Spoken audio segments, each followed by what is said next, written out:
നിങ്ങളുടെ favourite shows ഇനി ഒരിക്കലും മിസ്സാവില്ല. ഇപ്പോൾ C5 കാണും നിങ്ങളുടെ ഫേവറേറ്റ് ഷോസ് തികച്ചും സൗജന്യമായി. നീ കേട്ടത് പലതും ശരിയാ. ഞങ്ങൾ തമ്മില് അങ്ങനൊരു ബന്ധം ഉണ്ടായിരുന്നു. നിനക്ക് എന്ത് ചെയ്യാൻ പറ്റും? അല്ല, എന്താ നീ ഷോക്കേറ്റ പോലെ നിൽക്കുന്നേ? നിനക്ക് ഇനി എന്നെ ചോദ്യം ചെയ്യണ്ടേ? ഈ ഭൂമിയിൽ അതിനൊരു കാരണം ഉണ്ടാവും. അതുപോലെ തന്നെ ഇതിനൊരു കാരണം ഉണ്ടാവും. അതുറപ്പാ.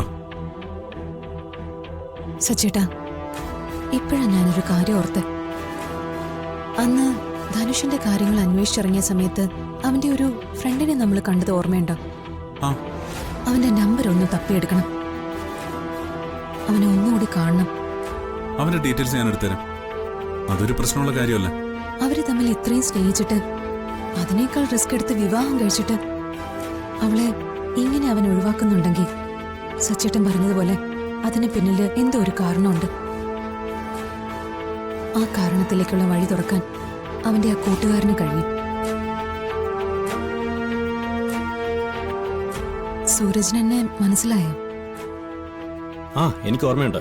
നിങ്ങളന്ന് ധനുഷിന്റെ കാര്യങ്ങൾ അന്വേഷിക്കാൻ വന്നിട്ടുണ്ടായിരുന്നു. ഇപ്പൊ എന്താ പുതിയ വിഷയം? ധനുഷിനെ കുറിച്ച് അറിയാവുന്ന വിവരങ്ങളൊക്കെ അന്ന് ഞാൻ പറഞ്ഞാണല്ലോ. എനിക്കിപ്പോ അറിയേണ്ടത് മറ്റൊരു കാര്യം. അക്കാലത്ത് ധനുഷിന്റെ അടുത്ത സുഹൃത്തുക്കൾ ആരായിരുന്നു? ഞാൻ അന്വേഷിക്കുന്നത് ഏതെങ്കിലും പെൺകുട്ടികളുമായിട്ട് ധനുഷിനടുത്ത ബന്ധമുണ്ടായിരുന്നോ? ഇപ്പോഴും അവനെ കൊണ്ട് നിങ്ങൾക്ക് എന്തെങ്കിലും ഭീഷണിയുണ്ടോ? അങ്ങനെ ഭീഷണിയൊന്നുമില്ല. പഴയതിൽ നിന്നും ധനുഷ് കുറേയേറെ മാറിയിട്ടുണ്ട്. പക്ഷേ ചില സംശയങ്ങളൊന്ന് തീർക്കാൻ വേണ്ടി. ടെക്കിയായിരുന്ന കാലത്ത് അവൻ ഏതോ ഒരു പെണ്ണുമായി ബന്ധം ഉണ്ടായിരുന്നു എന്നറിയാം.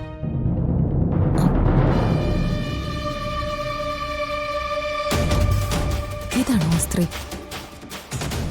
ഇതാണോ എന്ന് ചോദിച്ചാ എനിക്കറിയില്ല. ഞാൻ ആളെ നേരിട്ട് കണ്ടിട്ടില്ല. എന്തായിരുന്നു അവര് തമ്മിലുള്ള ബന്ധം? പ്രേമമായിരുന്നോ അതോ വെറും സൗഹൃദമായിരുന്നു? ഒരിക്കൽ അവന്റെ ലൈഫിൽ ഒരു വലിയ ഇഷ്യൂ ഉണ്ടായി. ഒരു സ്കാമിൽ അവൻ അകപ്പെട്ടു. അന്ന് അവൻ ജയിലിൽ പോകേണ്ടതായിരുന്നു. പക്ഷേ അവനെ അതിൽ നിന്ന് രക്ഷിച്ചത് ആ പെൺകുട്ടിയാണ്. അങ്ങനെയായിരുന്നു ആ ഒരു ബന്ധത്തിന്റെ തുടക്കം. പിന്നീട് അവർ തമ്മിൽ വലിയ അടുപ്പത്തിലായി. അവർ തമ്മിൽ വിവാഹം കഴിക്കുമെന്ന് ആ കാലത്ത് ഞങ്ങൾ എല്ലാവരും കേട്ടിരുന്നത്.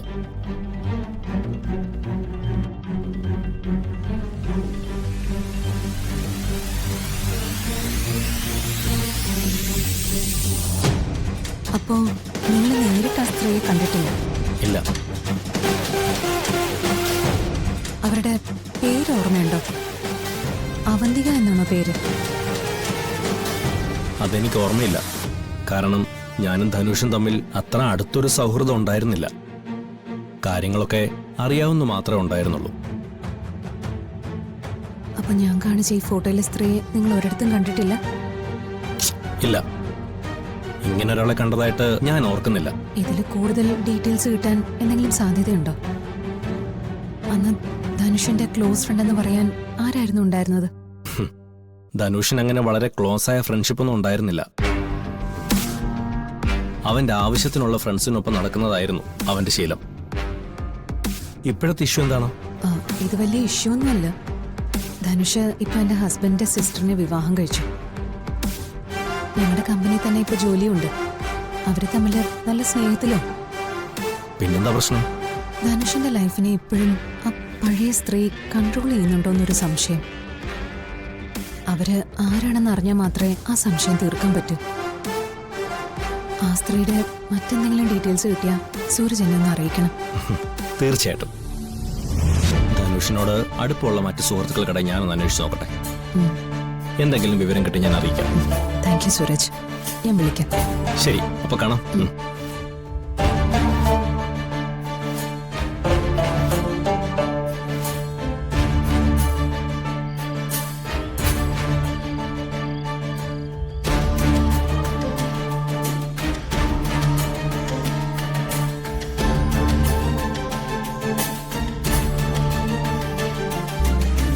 ഇവര് തന്നെയായിരിക്കും സൂരജ് പറഞ്ഞ ആ പെണ്ണ്.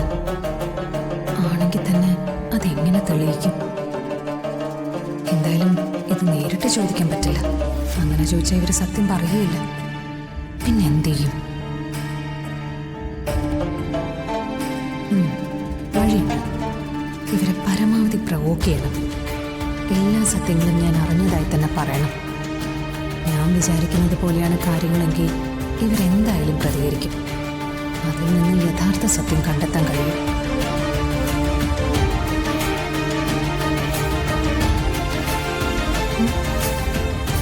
നീ എന്താ പിന്നെ വന്ന് പേടിപ്പിക്കണോ?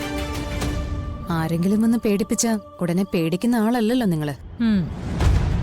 മറ്റു പലരെയും പേടിപ്പിക്കുന്ന ആളല്ലേ. മനസ്സിലായില്ല. കാര്യങ്ങളൊക്കെ ഞാൻ വിശദമായിട്ട് അറിഞ്ഞു. എന്ത് കാര്യം? സ്നേഹയ്ക്കും ധനുഷിനും ഇടയിൽ നിങ്ങൾ ഒരു വിലങ്ങ് തടിയായി നിൽക്കുന്നത് എന്തുകൊണ്ടാണ്? ഇപ്പൊ നിങ്ങളുടെ മുഖത്തുണ്ടായി ഞെട്ടലുണ്ടല്ലോ, അത് മാത്രം മതി ഞാൻ പറഞ്ഞത് സത്യമാണെന്ന് മനസ്സിലാക്കാൻ. നീയേ ചുമ്മാ പിച്ചും പേയും പറയാതെ പോയി നിന്റെ ജോലി നോക്ക്. നീ എന്റെ പിന്നാലെ ഇങ്ങനെ വന്ന് എന്തേലും പറഞ്ഞ ഞാൻ ഉടനെ പ്രതികരിക്കുന്നാണോ നീ വിചാരിച്ചു വെച്ചിരിക്കുന്നത്? നീ മനസ്സിൽ കാണുമ്പോ അത് മാനത്ത് കാണാൻ എനിക്കറിയാം. ഇത് തന്നെയാ സൂരജും പറഞ്ഞത്. സൂരജോ? ഏത് സൂരജ്? ധനുഷിന്റെ സുഹൃത്ത്. അയാൾക്ക് നിങ്ങളെ നല്ലതുപോലെ അറിയാം. അയാൾ എല്ലാ കാര്യങ്ങളും എന്നോട് പറഞ്ഞു. ഏതോ ഒരു പെണ്ണുമായിട്ട് ധനുഷിന് പ്രേമം ഉണ്ടായിരുന്നു പോലും. അവര് തമ്മിൽ കല്യാണം കഴിക്കുമെന്നാണ് സുഹൃത്തുക്കളെല്ലാം കരുതിയിരുന്നതെന്ന്. അതിന് ആ പെണ്ണ് നിങ്ങളാണെന്നുള്ള സത്യവും സൂരജ് എന്നോട് പറഞ്ഞു. കണ്ടോ, ഞാനത് പറഞ്ഞപ്പോ തന്നെ നിങ്ങളുടെ മുഖം മാറി. അപ്പൊ ഞാൻ പറഞ്ഞതാണ് സത്യം അല്ലേ? ആണെങ്കിൽ ധനുഷും നിങ്ങളും തമ്മിൽ പലതവണ ആ സമയത്ത് സംസാരിക്കുന്നത് ഞാൻ കണ്ടിട്ടുണ്ട്. അപ്പോഴൊക്കെ നിങ്ങൾ അവനെ ഭീഷണിപ്പെടുത്തുന്ന രൂപത്തിലാണ് സംസാരിച്ചിരുന്നത്. അന്ന് ഞാൻ ചോദിച്ചപ്പോ അങ്ങും ഇങ്ങും തൊടാതെ ചിലതൊക്കെ നിങ്ങൾ പറഞ്ഞു. ഇന്നിപ്പോ സൂരജ് പറഞ്ഞതും കൂടി ചേർത്ത് വായിക്കുമ്പോ എന്റെ ഊഹം ശരിയാണ്. നിങ്ങളുടെ കാമുകനായിരുന്നു ധനുഷ്. അതുകൊണ്ടാണ് അവനെ ഈ നെല്ലിശ്ശേരിയിലേക്ക് നിങ്ങൾ കൊണ്ടുവന്നത്. പക്ഷെ നിങ്ങളുടെ പിടിയിൽ നിന്ന് വിട്ടുമാറി അവനിപ്പോ സ്നേഹയെ വിവാഹം കഴിച്ചു. അത് നിങ്ങൾക്ക് സഹിക്കാൻ പറ്റുന്നില്ല. നിങ്ങളുടെ നിയന്ത്രണത്തിലായിരുന്ന ഒരുത്തൻ പെട്ടെന്ന് കൈവിട്ടു പോയപ്പോ നിങ്ങളുടെ കൺട്രോൾ പോയി. അതുകൊണ്ടല്ലേ അവരിപ്പോഴും പൂർണ്ണമായി ഭാര്യ ഭർത്താക്കന്മാരായി ജീവിക്കാൻ കഴിയാതെ നടക്കുന്നത്.